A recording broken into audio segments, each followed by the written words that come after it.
Hey, good afternoon, everyone. We're glad to have y'all in with us this afternoon. And y'all look who we got back with us today. We got Bobby back. Bobby. Got him back in the house with us. We're excited to have him in back with us. Aaron, good to have you, man. What you got to say for yourself? I'm glad to be back. Hey, just a forewarning for everybody. Don't be playing around with 15-pound blue cat and drop one on your foot. It hurts. Yeah. Hey, we got Chad Bryant with us. Chad, man, how you doing this afternoon? Doing good. How about y'all? Hey, man, we doing good. And guys, maybe we had a little technical difficulty, but I hope we got Dale Lowe back with us. I'm here. Can you hear me? Hey, there he is. We got you, man. It was saying the host had me muted. It was your phone that muted me. Well, when a while ago when we couldn't hear you, I went up there and hit it, but I thought I unclicked it because I couldn't do anything. And I clicked it on and off, but we couldn't do nothing. But we got it going now, guys. We got Dale Lowe in the house with us. Hey, he is world renowned. I'm telling you, he needs no introduction. You've heard about him. There's been myths and legends, and there's books wrote about this guy, and we got him on the program tonight. This guy right here caught one a couple of years ago with 141 pounds. And I told my wife and I said, we got this guy in. And she said, that the one that caught the 141 pounds? I said, yeah, he was just shy of the state world record. And she looked at me and she said, my Lord, what's the world record? Dale, introduce yourself, man. Well, I'm Dale Lowe. I live in Bedford, Virginia. I like to fish Bugs Island Lake, and I like to fish the James River as well. I work for UPS as an auto mechanic, and I have a wife and 4 kids. I've been married almost 14 years, and that's pretty much it. I love the outdoors, fishing, hunting, anything outdoors. Yes, sir. It was an honor of mine. I think I met you, Dale, with the Cat Masters. In Alabama. Yeah, so I got to see you then. The first time you was one of them guys who I've been wanting to meet, man, and you come up, introduce yourself to me. I was so glad of that. You was there fishing. I know not just me, but a lot of other people have noticed, man, you catch a lot of monster catfish. Yeah, I just call it luck. Hey, I'm gonna tell you like I told somebody else now. It's luck when you catch one, but when you start to do it consistently, it's no longer luck. Oh, now Dale, where do you fish at, man? Tell us a little bit about where you fish. What part of the river, what river you fish, and just a little bit about that. Well, I fish the lake and the river. I fish Bugs Island Lake. It's about a 2-hour drive for me each way. And most of the time I fish the upper end of the lake. And I like to fish where the rivers are flowing in. And it's kind of shallow up there, so you have to be careful. And I love to fish the James River, the tidal James. It's a 3 to 3.5 hour drive up here, depending where I go each way. So I don't get to come up here as much. Most of the time I'll go to Bugs Island and fish, which is where I grew up fishing. Yes, sir. It's a 50,000 acre lake, and it has 2 rivers flowing into it and several creeks. Hey, and I want to go ahead and let everybody know, because you got some guys on the boat with you. Y'all out on the lake tonight, ain't y'all, this afternoon? We're on the James River. And so if they happen to catch one now, you make sure you get this phone around where you can video these guys catching this fish. I know the people here is watching would love to see that. We'll see what happens. Yeah, we keep noticing you turning around. If I notice that boy right to the night that was with you, I've written that was your son, you ain't got to worry about that. If that pole goes down, he going to get him. He want it. I love seeing the kids. I love seeing people that have never caught one catch one. Yes, sir. It's something else, isn't it? Matter of fact, I told one of my buddies the other day, he had got to carry his dad out, and they caught one that was around 30 pounds.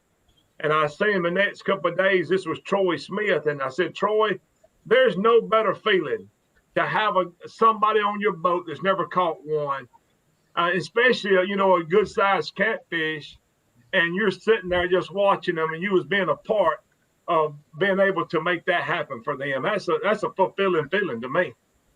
It feels better than if you reeled it in. It does. And people sometimes, they come over me and say, "Well, won't you reel one of them in?" I'm like, "Man, you don't know how much I enjoy just you being able to catch him." That's right. That's the way I am. I love seeing these kids catch them. My little boy, he's on here now. He's 4 years old, and he'll watch the rods like a hawk. And every movement, he's like, "Daddy, there's a fish. Get it." Well, Dale, I want to get in tonight.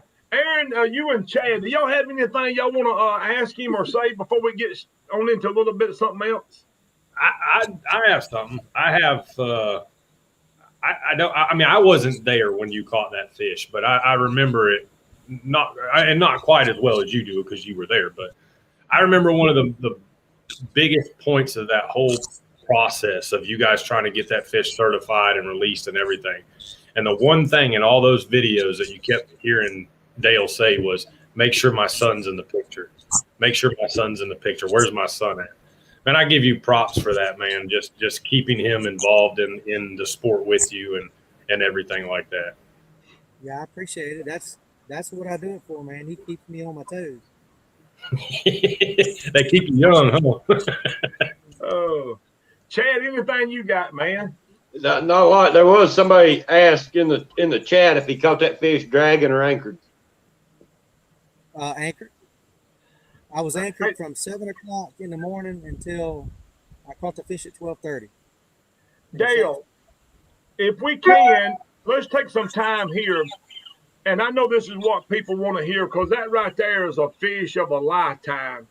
I want you to just tell a little bit about that day and about how y'all caught him and what was taking place in your mind as y'all reeled him, dipped him up. Just tell a little bit about that, man. Well, I had the spot picked out weeks before that tournament that day, and it's always hoping you can get to your spot before somebody else does, And we had caught a few fish that morning, and we had one about 40 pounds, and my cousin caught that, and I was like, well, we got a money fish. We probably won't catch nothing bigger than that today because at Kerr Lake, it's tough fishing. To get one big fish is good there. And he's like, well, no, you'll catch one. You always one up me. And I was like, no, we're good with that one. Well, the wind got to blowing so bad that, we had to hold on in the boat, and it was cold in the middle of January. It was like January 28th, so the end of January. And we was anchored sideways and the wind was pushing us sideways. So we decided to turn the boat but stay in the same spot because we was catching fish. And when we turned the boat, so the wind was blowing at the front of the boat, we threw the lines back out and I said, we're going to give it 10 minutes. I'm tired of sitting in this wind and we're going to go somewhere and get out of the wind. And as soon as I said that, I turned around and the rod was going down. And when I picked the rod up out of the holder and sit back on it, it just took off. It was gone. And the line, you could see the line every time the fish kicked its tail going back and forth through the water. So I knew it was a big fish, and it never stopped. And the line I had just put, slime line, wasn't even on the market yet. I had just got it the night before to spool my reels for the tournament, and I didn't get it tight in my reel. So as the fish is pulling drag, I could see the line digging down inside itself, and it locked up. And I keep thinking I hear a rod going down. And when it locked up, I just pointed as far as I could point and got lucky, man. He pulled, and finally it turned him. And I knew it was a big fish, but I had no idea. If he'd have got off, I'd have never thought he was that big. Got him up. When he turned, he went the other way and did the same thing. But I had dragged in because I had them reeled line back on the reel. Finally, I got him under the boat. Once I got him under the boat and pulled him up, he was diving back down. So I seen a whole lot of fish, but never saw his head or tail. And my cousin, I call him a net ninja after that day because he took the net and stuck it under the water, and the fish swam right down in it. And Wow. it was about 2 or 3 foot of the fish hanging out of the net. He wasn't all the way in it, so I just dropped everything and grabbed the net. But that's when we couldn't get it in the boat. The skiff I was fishing had a lip on the side. You know how they got the lip on the side? So you can't lean back and pull and drag him over the side because he kept getting stuck under it. So we had to set on the net, and we grabbed the mesh of the net and actually rolled it over the side of the boat. Wow. But after that, it was all, what am I going to do? Because I didn't know what to do with the fish that big. You were in the middle of a tournament too. It was an ice bowl tournament, wasn't it? Yeah, it was the ice bowl. Yeah, that's a one fish Virginia versus North Carolina tournament, ain't it? That's right. One fish, and then whichever state weighs in the most weight wins the trophy. I do remember, I got to tell you this. When my cousin netted it, he looked at me and he said, well, we won.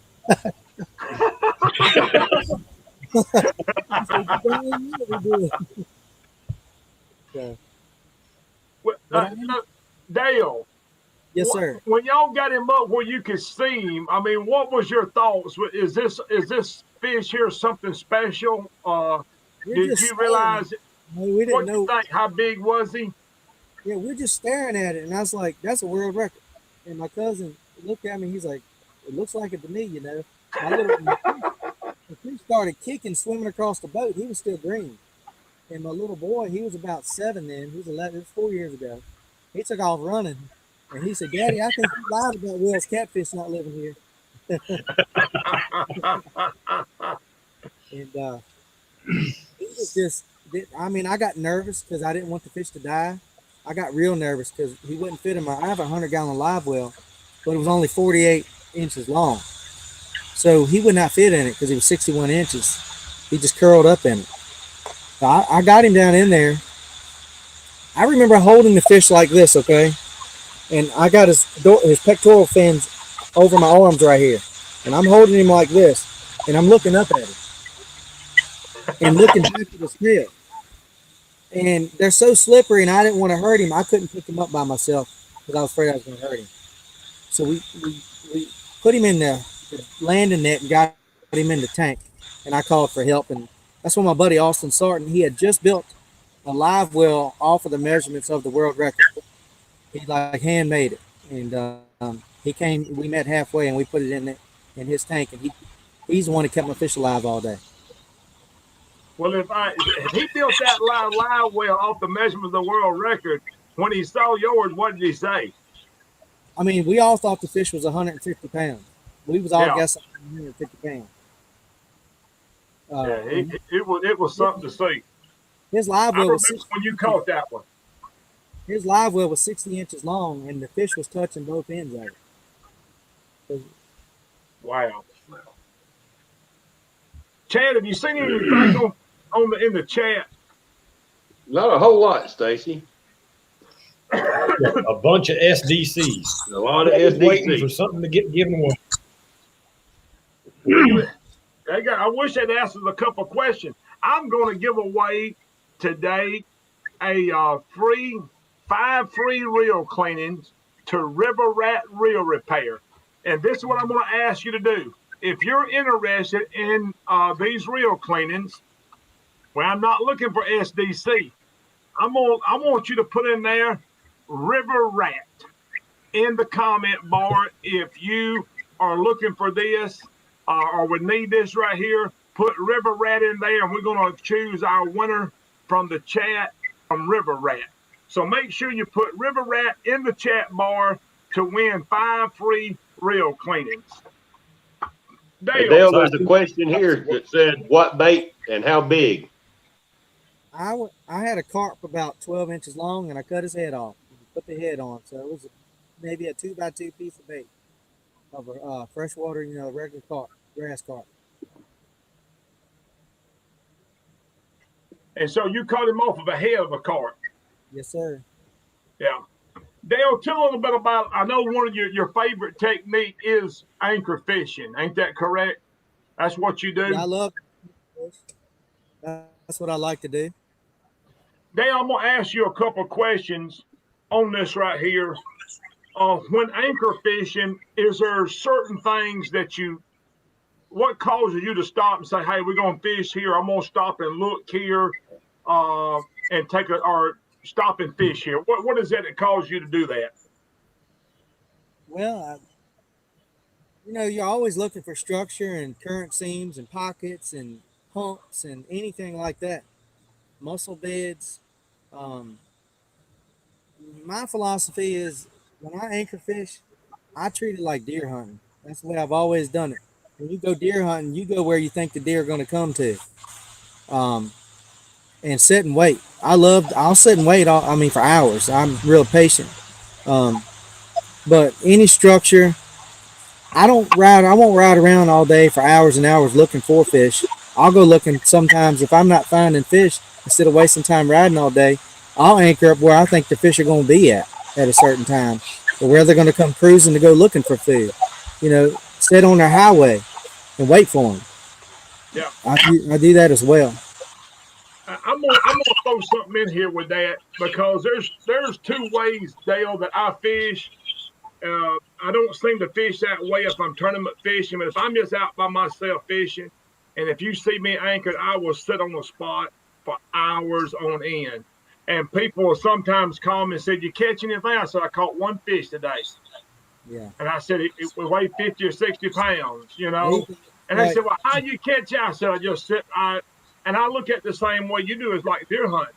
I'm like, I just knew he was here, and I wanted to have my bait in the water when he come out. When he come out to play, I wanted to be here when he done that. When he passed his trail, I wanted to be sitting right here. And it is time consuming, and it's probably not for a lot of people, because I've had some people that's fished with me want to catch a big fish, sit there for an hour, and they look at me and say, "There ain't no fish here, let's go."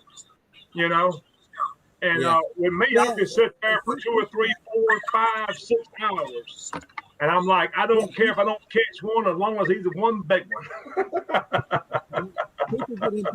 Stacy, Joey Kirby said unless he was with you, and then you move every 15 minutes. Well, that's because he's pulling the anchor. That's what I told him. Hey, I tell people all the time. I want to catch one fish. I'm not looking for a whole bunch of fish. Yeah. And if you're fishing for a big one, I can see right now is your mentality, and it's the same way. And it was, I've got a guy below my house, man. He is a big deer hunter. His name is John Horton. And anybody from this area knows John Horton. He kills monster bucks. And literally, when the rut season of the year starts, I probably shouldn't tell you, he might not want to know all his secrets, but he will go get in a tree stand at daylight, and when he comes out? When it gets dark? At dark. And people wonder, how did he kill? He always kills several bucks. I said, because you don't know. I said, he was there at daylight and sitting at stand all 12 hours. Wait, knew that buck was there. And he said, I knew he was here. I just had to be here when he come out. Dedication. Dedication. And it takes a special guy to do that, because I'm telling you, it's a lot of patience.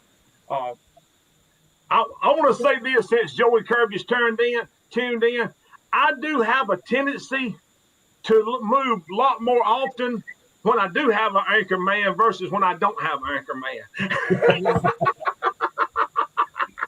I'll say this too, that when you're fishing a river system, like I guess kind of like how you were talking earlier, Dale, way up the river where you guys got, that's more of a run and gun style stuff, like the Coosa here. But you get out on the Tennessee River and you're fishing contours and structure on contours, then yes, I can see sitting and waiting it out and waiting for those fish to move, because eventually they're going to come through there. Right. Yeah. Every body of water is different. That's why I tell people all the time, what I'm doing here might not work where you're at. Yeah. Stacy, there's a lot of questions about how he was rigged up, what gear he was using, and all that kind of stuff. Listen, hold on just a minute. Hold on. What happened? Give me just a second. All of a sudden, we got a bunch of feedback. So hang on just 1 minute. Somebody asked how deep I was fishing. I was fishing 19 foot deep when I caught it with a carp head. 19 foot. And that right there was pretty, that was some cold weather too, wasn't it? January 28th. It was really cold and windy that day. Yeah, I was thinking it was. Chad, what was it else that they wanted to know? They were wanting to know what kind of rig you was fishing, how he rigs up, and what kind of equipment and stuff he was using. I'll show you. I got it right here. Is that the same rod that you caught it on? No, that's the You know, I was using a Mad Catter 10-aught HD, XHD. I like the extra heavy hook with about 18-inch leader line, like I got right here. Sinker slide, a swivel, sinker slide, and instead of this is a 10-ounce, I had a 3-ounce sinker on it, and that's all I use. Just about for anything I'm doing, that's all I use. And every once in a while, I'll put a float on it, but very seldom I do that. I was using a Catch the Fever rod, these pin reels, but you know, I didn't have these pin reels in. I was using a $38 Walmart Shakespeare. Hey, what are those things called? I can't remember. I used to use them. We've used them. Yep. The old Tide water. My phone went to sleep on me. What was you asking, Aaron? I said I couldn't remember the name, but there's a Tide water. Yeah, that's right. Yeah. Yep. They was pretty good years ago, but they got worse. Oh, yeah. Yep. Dale, I was saying a while ago, I laugh sometimes. I caught one that was around 103 pounds. And don't forget that 3 pounds. Well, we'll say 100. I said around 103. I'm going to give it benefit of the doubt. But James Arwood had messaged me and said, you got the second largest fish on the Mad Catter XHD. I didn't know nothing about what you caught that fish on. And I said, well, who's got the first spot? He said, Dale Lowe with 141 pounds. I said, well, darn, I missed that by a long shot.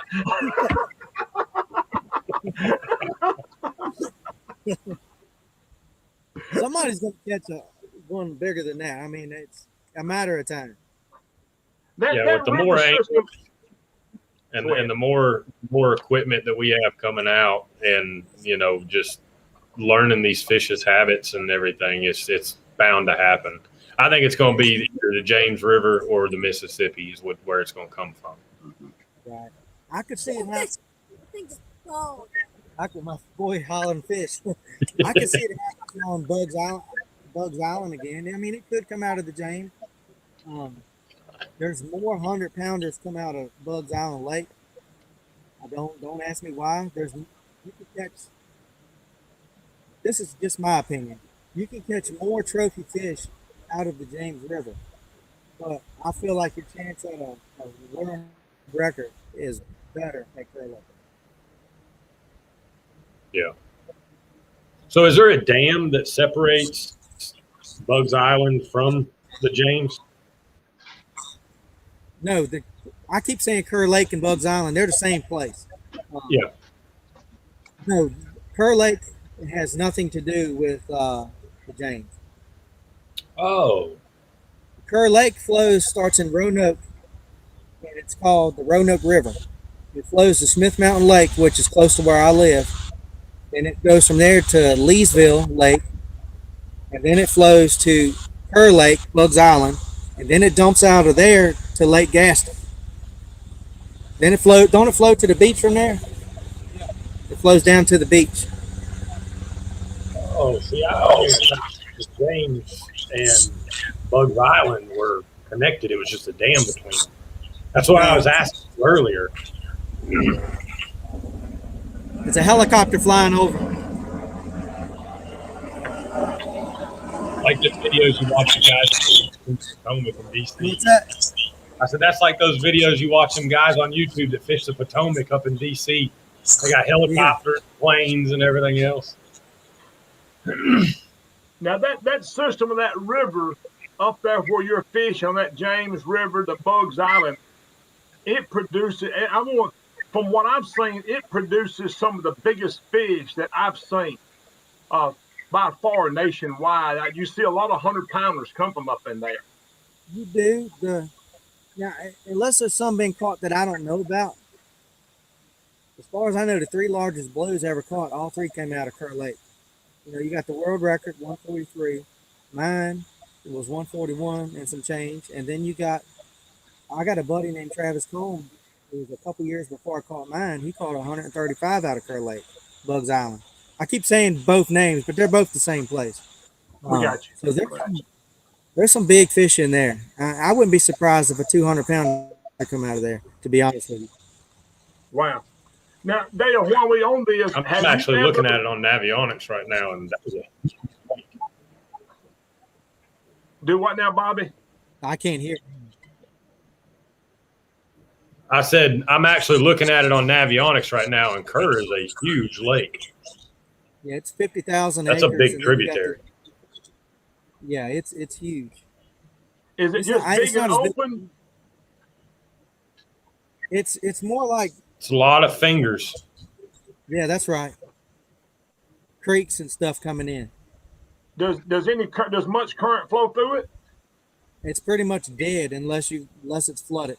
You might have a little bit of current up towards the rivers, but it's barely any. Unless you'll get a little bit of current when they run the dam, but they'll cut it on and off. But it still isn't hardly any. Yeah. Somebody had asked on here. That's one thing that makes it so Martin tough. Hold on. What's that? Go ahead, Bobby. No, I'll let you finish. I didn't have nothing. No, I'll let Dale finish. Go ahead, Dale. Oh, I was just saying that's what makes it so tough to fish, because you can't fish current pockets and seams and all that stuff. The fish can go anywhere. There's no current in the lake. Yeah. Now, there's many people up there drag baits on that lake? Yeah, a lot of people drag baits. I do sometimes, but not much. I feel like the bigger fish come off an anchor, and that's really what I'm looking for. Mm-hmm. That's what Mike Mitchell says a lot too. Right. I mean, that's just the way. That's just my opinion. I feel like if I'm gonna catch a big fish, I'm gonna wait for him.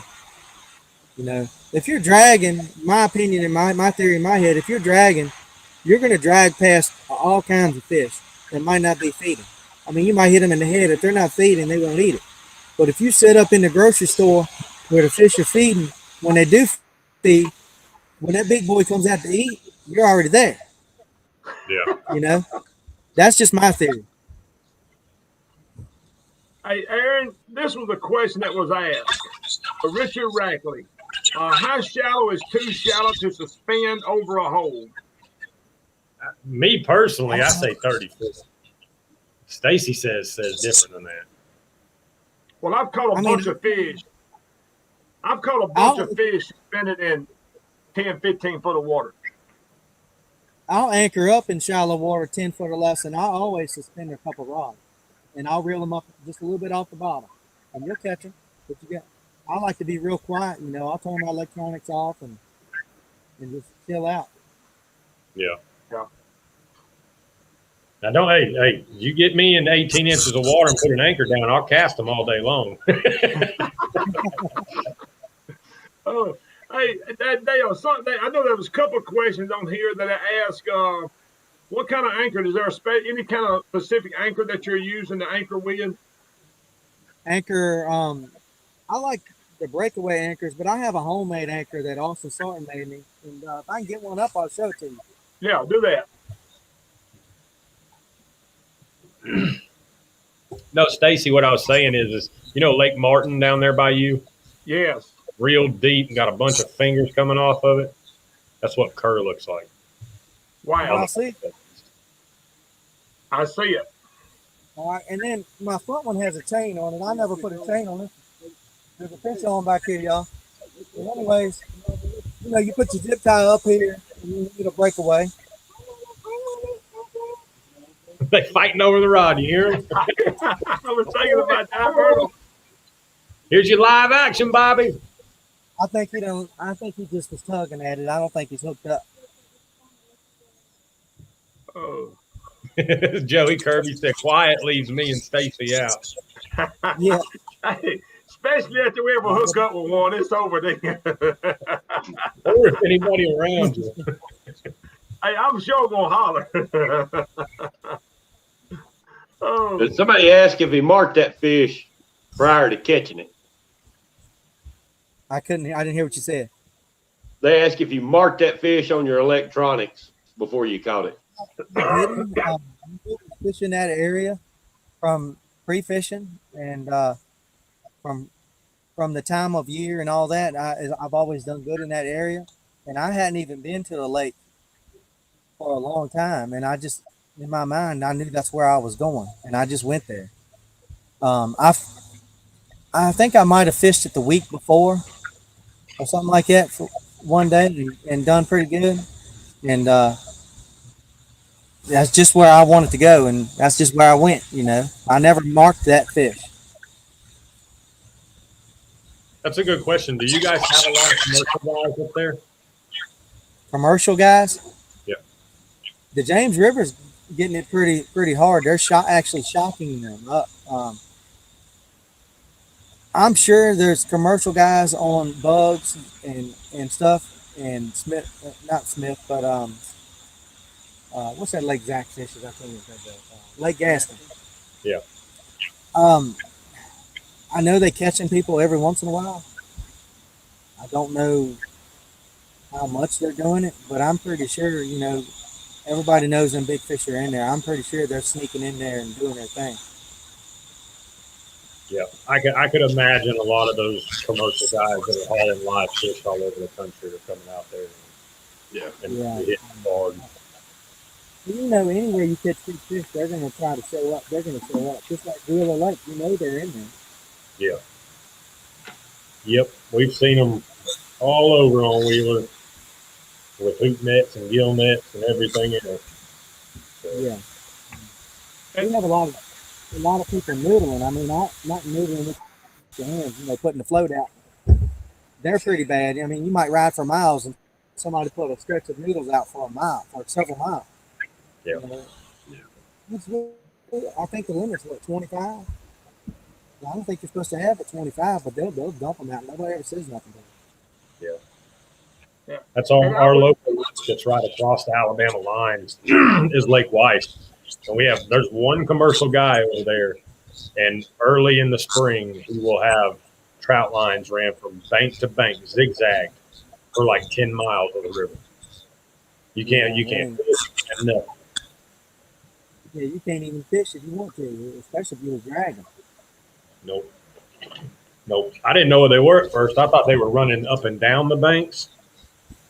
Right. And we anchored up, cast lines out, and here they came. They were running them, and he just started cutting my lines. I was like, "What are you doing, man? You could at least say, hey, reel this up. But you're just going to cut all my stuff off." Darn. Yeah, that'll get you in a confrontation real quick right there if you're not level-headed. Yep. One of the things I talked to some guys around here on the regulation and the rules and regulations of fish. And Alabama's got some decent rules. I mean, as far as keeping one on a 34 inch. But probably one of the big things that I see with is just enforcing. Yeah, they don't enforce it. I mean, what good is a rule if you got nobody there to regulate it? Well, if you think about it, I'm really wrong. But most of the people that are enforcing these rules don't like catfish either. Yeah. Yep. And so they don't really care. They could care less. So they're not going to be out there trying to worry about whether you got 20 catfish or you got 120. They don't care. That's right. Go on. Yeah. I was on Wilson the day Mike Mitchell caught that 117, and we thought it might be a state record fish. And he called around and called around and called around, and finally got a hold of somebody, and they said they caught this fish on a Saturday, and he said, "What do I need to do to get it, registered?" And they said, "Bring it to Montgomery on Monday." He said, "Well, there's no way I can keep this fish alive." And they said, "We don't have to be alive. Just bring it to Montgomery on Monday." And he's like, "I'm not doing that." And then that fish was released. And we did get a good weight on it. And it was 117. So it wasn't a state record anyway. But Mike said, "There's no way I would do that." They wouldn't come out when I caught mine. Go ahead. They wouldn't come out when I caught mine until I had it certified. Really? Yeah, they wouldn't come out. We called them, and it was like, well, you got to get it on certified scales first. So it was several hours before I ever hit the certified scales. It's hard to find. It's just to find an area. Is it getting loud on y'all? It's back feed right now. Hang on. Every time I do this, it does. Seems to fix the help. All right, does that do any good? Is that better? Yes. All right. Yes. Sir. Yeah, it's a lot of people don't even know where certified scales are anywhere near. Hey, Eric, let me throw this out here when we live here on Facebook and YouTube. Here was an idea that I had. And because this is the problem we run into, and you see this has happened time and time again with catfishermen catching a state record or close to it, and had to get on certified scales. An idea of mine is these tournament directors that are in certain areas, if they could just get their sale, they had to certify them every year. Every year. But if these tournament directors would get their scales certified and have them certified, then we wouldn't have to wait for no state somebody to show up. I don't know just what the details would be, but it looks like to me if we had someone there to witness the weigh-in and to do all that on certified scale, look, to me that right there would work, but I don't know. And then they have to a biologist has to check that fish in the state of Alabama as well. Oh, does he? It's the same thing in here in Georgia, but I've got to know our biologists for this area quite well over the last 5 years. And if I can just find a certified scale for anybody around here and get it certified, video it, pictures, everything else like that, then they'll count it. You ain't got to bring it to them. But that's the problem, is finding certified scales. Yeah. And it looks like to me, once we get out of the catfishing community, nobody cares when we get it certified or not. Nobody cares whether the fish dies or not. Nobody cares once you get out of the catfish community. Yep. And so that was my thoughts. If we could get the catfish community and maybe through maybe some tournament directors, I don't know what it would cost to have scales certified, but then we would have a couple of destinations that you could, if you was in one area, say, hey, we can call these guys. They're supposed to have certified scales, and could they'd probably be like anybody else that's in the catfish community. They'd run over there and say, hey, we're here to help you. Yeah. Yep. They won't see it. Yeah. See, I had certified scales close to me when I caught my fish, but I was fishing that tournament. And the rules in the tournament, you could not leave or you'd be disqualified. So I could not leave to go get it certified. They was only a few miles down the road, and they was waiting on me. So I had to get the fish weighed before I could go, and I caught the fish at 12:30. The tournament was over at 3, and then I weighed my fish last after everybody weighed, so I could get it weighed and back in the tank pretty quick and not have to wait in line or anything. And I really believe that if I could have got it certified as soon as I caught it, I would have had the record. Yeah. Yeah. Well, yeah, that would have been. But I'm not. Your 20 ounces isn't much for a fish that big. No, it's not. And 1 gallon of water is 8 pounds. And you know what I'm fixing? This is what I was fixing to say. How many times have you ever picked up a monster catfish and just water come out of it? Yep. Oh, they spit it out. I mean, just pour water out of him. And you're Yep. like, man, I can see where he could lose a lot of pounds real quick. You look at a 4-pound fish and you look at his gut and you think about how many gallons of water he can fit in his gut. Mm-hmm. Oh yeah. And you Not know, to mention a fish that big can spit up 2 or 3 skipjack that weigh 2 pounds apiece. Yeah. and what we do know is what he's regurgitating in that live well for as a fish. What we don't see is how much liquids come out of him. Mm-hmm. That's And right. that's where some really good weight has been lost at. Yep. Yeah. Yeah. You could look at the pictures from right before weigh in and whenever I weighed in that 86 in Memphis, and just within an hour's time frame, the fish went from huge, bloated, just big girth to it and everything, to when we weighed it in. You can see when we're holding it, our forearms pushed all the way up in its stomach, and it weighed 78.9 on their scale. This wasn't that very nice when I was in Alabama with Joey just the other month, and we was at Gunnersville that first day. We caught one that lost several pounds before we weighed it in. Yeah. You know, it was the same way like you're talking about. And it wasn't that big of a fish, but you know, imagine a big fish. You know, if Yeah. they blow it, you know, it can lose a lot of weight. Yep. Hey, I'm gonna move on to another subject right here, Aaron. It's just something that popped in my mind a while ago that Dale was talking about up there on Bugs Island. You know, that's probably where the next world record probably come from. What has surprised me, and we have now, there's probably more catfishermen on the water than there's ever been. And there's a lot of things that's playing into play. There's more catfishermen fishing now than ever has. There's tournaments everywhere. Yep. And the electronics has Leaps and bounds. increased greatly. I'm just wondering how long it's going to take for the Alabama state record to be broke. And I'm going to say The thing this, Aaron, it the thing that kills me. It's none of the state records has been on none of the state records in Alabama have came off the Tennessee River. No, they haven't. Yeah, but if you look at those state records from Alabama, none of them fish actually weigh what they say they do. Yeah, the flathead, 40-something pounds. the flat. You know, I sent you a picture of the flathead. And I'm like, man, that fish is not very big right there. Yeah. But it has surprised me that record the blue cat record hasn't already been broken up on the Tennessee River. That's another thing too. Is I honestly believe that the more you pressure a fishery, these fish get that big because they're small. They know what a boat is. They know that trolling motor. They know all them noises that boat makes. And the more pressure a fishery gets, the harder it gets to catch fish. I mean, you look at Upper Gunnersville 2-3 years ago, like when you guys first went up there. I mean, y'all caught what, 6 fish over 50, 6 flatheads over 50 pounds in one. And, you know, I didn't get to fish it this year. We didn't have current.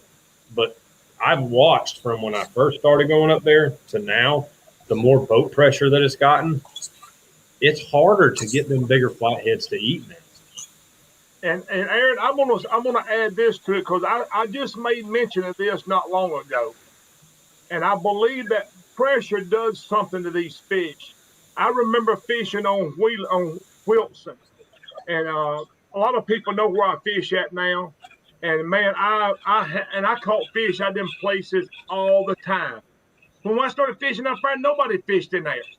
Nope. And now you see a lot of people fishing in there, and I don't catch the fish. And I'm thinking, the pressure of people, boats, and stuff, it does something to these fish. And it's just like with deer, anything else. You want to run a big buck off, just keep going in there where he lives at every day and running him out and see how long he stays there. He won't be there long. Yep. I wouldn't either. He's after me. So there is something to that pressure, just pure pressure of people fishing. It does have some kind of effect on them. I don't know just how it affects them overall, but I do know that they seem to either get wiser to what is taking place, what is going on. Aaron, you got anything else? I seen a question a minute ago, but it's been going by so fast. You do your little giveaway thing. Let me find this. Yeah, I'm fixing to do this right here, and I've got this one giveaway tonight. This is going to be the 5 reel cleaners to the river rat reel repair. Y'all give me just 1 second. I'm going to pop this name up. It ain't gonna let me go back far enough.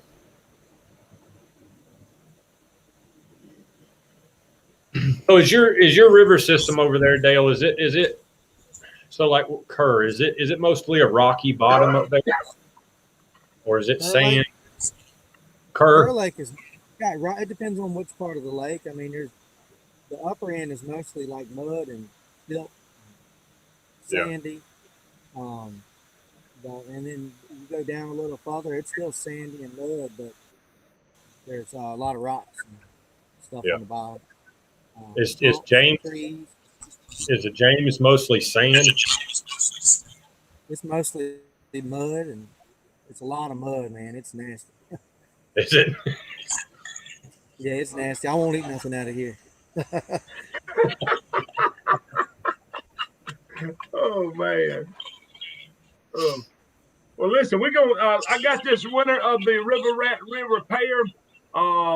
Let me post it up on here. Larry Gross. Larry, if you would send me your information, I'm gonna need your address, and I am going to send you this, and you can contact them or send your reels in with this coupon, and they'll take care of you. Rabbit, we appreciate you tuning in with us this afternoon. Hey, Stacy, Troy Smith said give away 4 smackdown rod holders. Well, listen, we can do that right there. And while I'm fixing to do this right here, let's get ready. Is there anything, Dale, that you want to add? Anything else you want to say? You want to give a shout out to your sponsors and stuff, or anything else you want to add to this? Make sure you give your shout out to your sponsors, man. Well, at first, I'd like to say I've been very blessed, and my main sponsor is my wife. I couldn't be out here if she didn't support everything I do. AnglerQuest Pontoons, I've been fortunate to be put on their pro staff, and they're in the process of building me a 2022 Catfish Edition Tri-Tune. And the thing about it, I can go on big water, in spot lock and do things that I couldn't do when I was in my other boat. Catch the fever rods, slime line, Hooker's Terminal Tackle.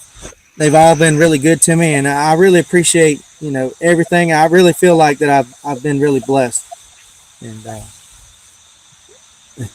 probably missed somebody, but if I did, I'm sorry. Man,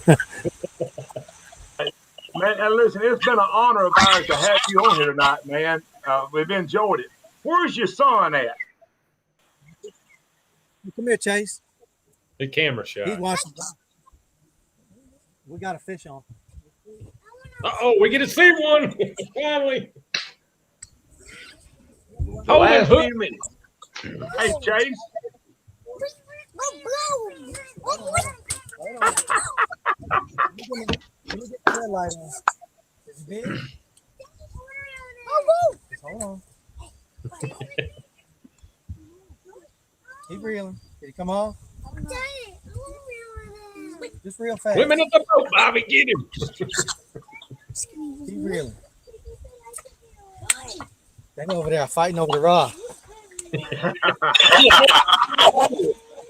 I gave it to the first one that's after me. Is he on there? Yeah, we got him. Let me get the phone. Yeah, get the phone. Hold on, I'm trying not to turn it off. Is he big? No. Put the rod out. I don't think so. Can y'all see it? Yeah. Get him, Chase. Put your rod out there. Oh, that's a nice one, about probably 40 pounds.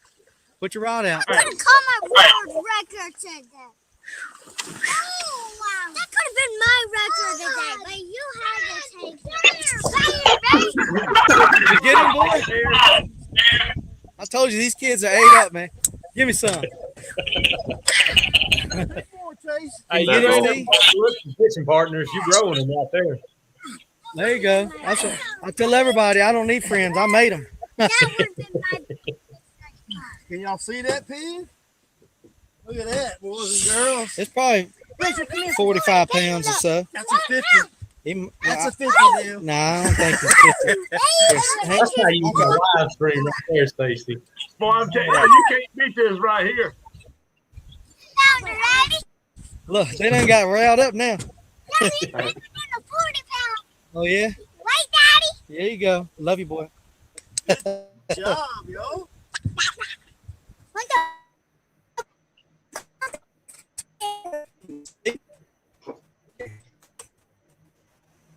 There you go. Just throw it over the side.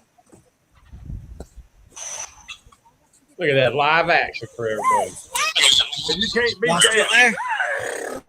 We can hear him having practice. And, see that? Yeah, we see it. Did y'all? Yeah. Do what now, Them Dale? boys are something Yes. else. I seen that. Dale, before we get up in here, man, have your son come up here. We want him to introduce himself to us if you can. Hey, Steve, you want to help him get it in his hands? I'll let y'all see Chase holding it now before I throw it back. Hey, Rachel wants to catch him. Can you let her catch the next one? Y'all go sit back down. You go back here with your fish. They got loud for a minute. Daddy, can I take Hey, we love that. Yeah, He I almost did sounded too. like Stacy.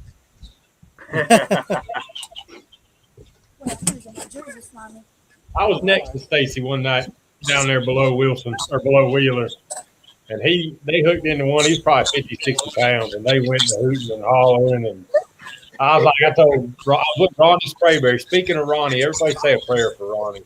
He got his hand caught in a machine the other day at work. So All right, lay it in his lap. he was in the hospital yesterday. Y'all see the boy? Look at that. Man, look right there. That thing's Little bigger than Lowe. you. Run it this way. There you go. All right, I'm not even going to because I'm on here. I'm just going to throw him back. I'm against about 45 pounds. Hey, hold on just 1 second. I tell you, Hold is on. that your son there? Yeah. Hey, tell his name to us. What's your name, buddy? Chase. Chase, congratulations, bud. All right. Say That's that ain't awesome. a big Stacy. You know who my dad is? That's an average Jump fish. it back. Here it goes. All right, y'all go sit in. Daddy. Go sit. You can get the next one. Oh. All All right, I've got the winner of the. I hope I got this in there. Yeah, I got it in there. I want to do this before we. Hey, Dale, did you get through everything you wanted to say? Yeah, I'm fine. Chad, anything you want to say before we get ready to jump off of here? I'm good. I enjoyed this. This was fun, and it ended perfect. It is. Go. Look right there, boy. Give him a thumbs What's up. up, Chase? Man, hey, Chase, you know, man, you good, ain't you, bud? You saved the show, bud. Oh, Aaron, you got anything else you want to say before we get out of here? I want to thank everybody for tuning in with us tonight. Dale, thank you for joining us tonight. And I just want to throw out there, everybody say a little prayer for Ronnie Sprayberry. He got his hand caught in a machine at work the other day, and it tore off a bunch of the skin on the top of his hands. Keep him in your prayers. Make sure that thing don't get infected. It's his fishing hand, too. It's his right hand. Yeah. Oh, man. Hey, I want to close with this, and I'm going to post up the winner of the 4 SmackDown rod holders. And I want to close with reading this verse here tonight. It's in Romans chapter 10, verse 9. And it says here that if thou shalt confess with thy mouth the Lord Jesus and shalt believe in thy heart that God raised him from the dead, thou shalt be saved. Guys, I appreciate y'all tuning in. I enjoyed this program. The winner of the, hold on, what happened? The winner of the SmackDown rod holders is Donnie Gray. Donnie, send me a message. Put on there that you're the winner of the SmackDown rod holders. It's going to be 4 4-inch rod holders, and tell me what color you want. And leave me your address, and we will get them shipped to you. Guys, we've enjoyed tonight. God bless y'all. May the favor and grace of God continually be upon y'all's life, and we'll see y'all next week. Thank y'all. Have a good night. Have a blessed week, guys.